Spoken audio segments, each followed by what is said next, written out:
Maharashtra state electricity workers federation आणि विद्युत क्षेत्रातील इतर कामगार संघटना वागळे इस्टेट ठाणे येथे प्रीपेड स्मार्ट मीटर योजनेला आमचा विरोध जाहीर करत आहोत असं म्हणत आज एमएससीबी कर्मचाऱ्यांनी आंदोलन केलं। तत्कालीन ऊर्जा मंत्री व सध्याचे मुख्यमंत्री यांनी सभागृहामध्ये 3 जुलै 2024 रोजी ग्वाही दिली होती की सर्वसामान्य ग्राहकांसाठी स्मार्ट मीटर लावण्यात येणार नाहीत, पण तरीही ठाण्यामध्ये महाराष्ट्रात इतरत्रही फसवणुकीने खासगी कंपन्या स्मार्ट मीटर लावत आहेत।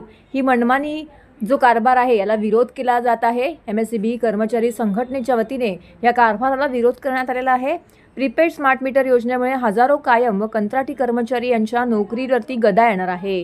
त्याचबरोबर सामान्य वीज उपभोक्त्यांना प्रीपेड स्मार्ट मीटर योजनेमुळे खूपच नुकसान सोसावं लागणार आहे। गुजरात, बिहार, मध्य प्रदेश, जम्मू काश्मीर, उत्तर प्रदेश आणि महाराष्ट्रातही अनेक ठिकाणी प्रीपेड स्मार्ट मीटरला कर्मचारी आणि वीज उपभोक्त्यांचा कडकडून विरोध होत आहे।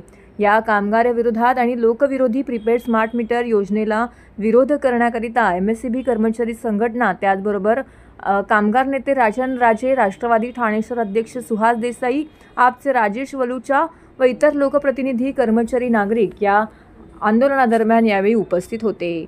तर या आंदोलनादरम्यान अदानींना तीव्र विरोध करण्यात आला आहे।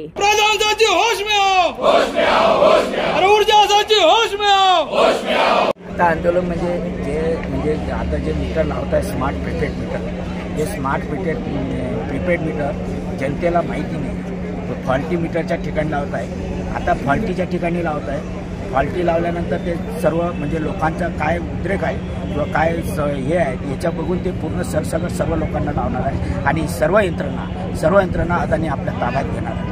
जर अदानीच्या ताब्यामध्ये गेलं तर या ठिकाणचे जे विजेचे दर आहे ते सुद्धा वाढण्याची शक्यता आहे। ज्या मीटरची जे आजची जी कॉस्ट आहे, जी कॉस्ट 1000-1200 रुपयामध्ये मार्केटमध्ये मिळतो, आज 12,000 रुपये त्याची किंमत ठरवली।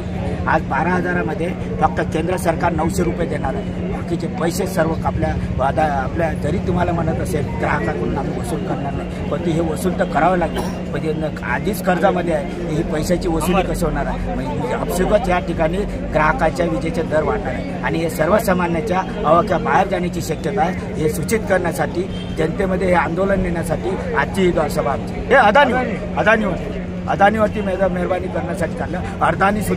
अदानीकडे सुद्धा पैसे नाही आहे, आमचे पैसे घेणार आहे, म्हणजे आमचे पैसे घेणार आहे। आम्हाला त्यांना जसं तुम्ही पैसे म्हणजे मोबाईल तुम्ही चार्ज करताय ते पैसे पहिले चार्ज करावं लागणार आहे। 2000 रुपयाचं चार्ज केलं ते कधी संपणार ते माहिती नाही, एका दिवसात संपणार। विजेचा दर काय लावलेला आहे आणि टप्प्याटप्प्याने म्हणजे जशी तुम्ही वीज वापरणार तसे ते महाग जाणार आहे। म्हणजे जर तुम्हाला जर आज दुपारी जर 12 वाजता जास्त वीज लागली तर तुम्हाला जास्त पैसे मोजावे लागणार आहे। रात्री जर तुम्हाला जास्त वीज लागली तर त्याचे पैसे दर वेगळे राहणार, पण ते दर कशा युनिट प्रमाणे आहे ते त्यांनी अजूनपर्यंत स्पष्ट केले नाही। कुठल्याही प्रकारची स्पष्टता नाही आहे, कुठल्याही अधिकाऱ्याकडे याचं उत्तर नाही आहे। या छुप्या पद्धतीने जे काही कारभार चालू आहे याचा आम्ही आता ग्राहकाचे काही प्रतिनिधी आलेले आहेत, या ग्राहकाच्या प्रतिनिधींना काय हल्ला होता ते आम्ही आता सांगणार आहोत। आणि या ग्राहकाला म्हणजे हा मोर्चा ग्राहकासाठी नाही आहे, हे आमच्या कामगारासाठी आजचं हे म्हणजे गेट मीटिंग आहे। लोकांना आम्ही विश्वासात घेणार आहोत की आपल्याला ग्राहकासोबत लढायचं आहे का नाही, आणि त्यांची संमती मिळाल्यानंतर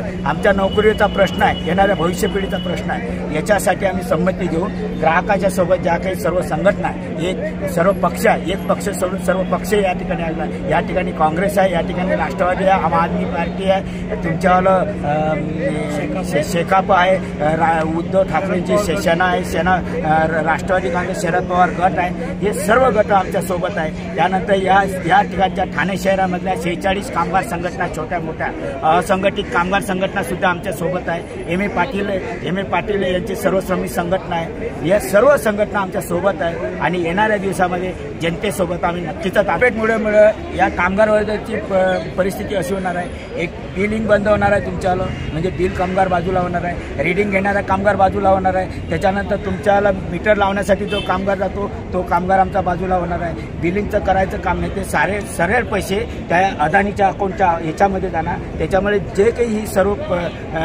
यंत्रणा आहे, त्या मागची यंत्रणा, पडद्यामागची यंत्रणा, जे काही कामगार लागते ते सर्व बाद होणार आहे। आणि छोटे मोठे आज बेकारी एवढी लागलेली आहे, त्या बेकारीमुळे त्यांना स्वस्त कामगार उपलब्ध होणार आहे। एकीकडे कामगाराची पिळवणूक होणार आहे आणि एकीकडे कायम कामगाराला नोकरीसाठी मुकावं लागणार आहे। येणाऱ्या भविष्याची ही नोकरी राहणार नाही, आरक्षण राहणार नाही, कुठलंही तारतम्य राहणार नाही। कायदा विरोधी म्हणजे अशा प्रकारे ज्याच्या हाती पैसा त्याचा राज चालणार आहे, हा धोका संभाव्य धोका आहे।